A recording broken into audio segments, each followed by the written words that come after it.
Oh my gosh. 9:30 a.m. and we have made it to the Redwood complex.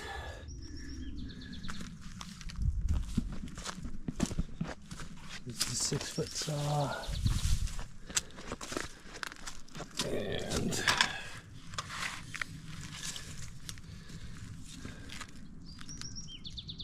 looks like it's gonna work.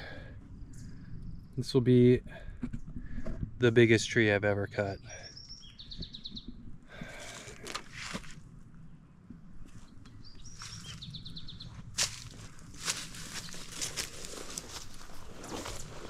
I have to limb all that out. This is the vegetation tunnel I cut last time I was here. It looks like a lot of people have used it.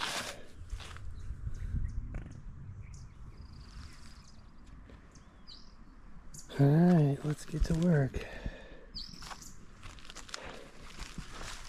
All right, so talking through the cut plan. Take all those limbs off. Debark this guy. Man, it's big. You see the top fell off right there. I have to debark this guy in 2 locations. Make 2 cuts. And then it should, in theory, we can roll it off the trail. This guy's big. This log here definitely makes it more complicated because this redwood tree is going to prevent this other one from rolling as easily. Let's see here. It is touching there. So if we cut this one out first, we can make a path for this one to roll out.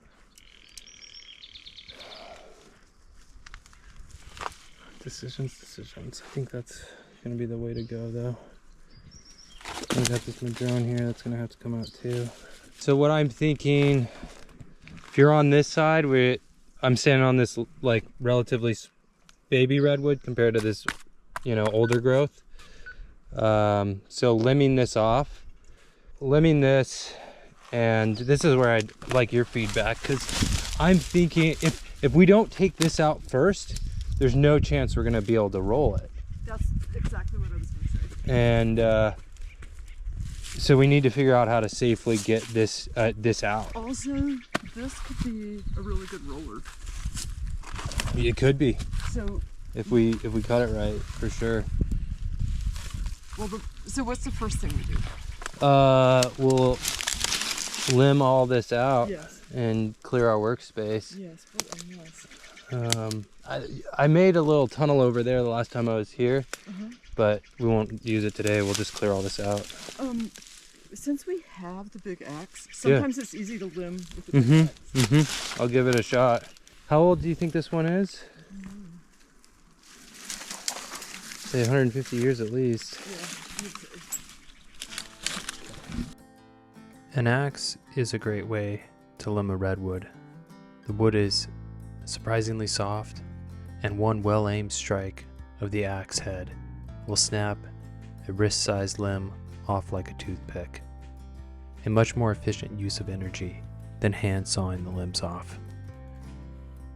Each of the several limbs needed to be moved off the trail into its own debris pile, or one large debris pile. We also had a small madrone tree to limb with the handsaw, which would make for a nice roller with its smooth bark surface. Once that was done, we started preparing the small redwood for cutting. It was long enough that we needed to cut it twice minimum. This was fine because we needed to use it as a roller for the big tree, and making a roller was going to take 2 cuts minimum anyway, which became 3 cuts. And we prepped bark for all 3 of these cuts first, 2 of which bark locations you can see in this camera view. This was a part of the trip where I found myself feeling grateful that I carried the heavy full-size axe nearly 12 miles into this complex, Redwood bark is thick and hairy. The older redwood was the thicker bark of the two, so having the axe made for more efficient cutting. Should be very, you might even be through. Yep, you're through. You can get your saw, okay. Want me to pull the wedge, or want me to take the saw. Saw to me. I said uh-oh because this side moved. It moved just a little bit. It did come down. I need your legs. All right. You want to push here, huh? The part I'm worried about is getting stuck on that hill, so... 2, 3. Please, please, please. Oh, yes! Awesome. Woo! Oh! Oh, So nice. I love it when a massive log rolls off the trail. And I think the packers will be happy with that. Oh, yeah. Woo! Oh, nice job. Oh, that was awesome. Oh, and look, we have a new roller. Yep, we can, Just what we needed. we can mop that off and give it a good roll. Don't throw this away. We may need it. Look at all those rings. That's about 15 inches in diameter. Okay, I'm just curious. What happens if we try to push this? Yeah, give it a little nudgy nudge. Nothing. No, it's pretty solid in it. All right. Okay, I was waiting until we cut that to see about barking or like digging out. Yeah, yeah. You want to trench it? Actually, yeah, I have to trench it. Okay. Let me get you the pigmatic.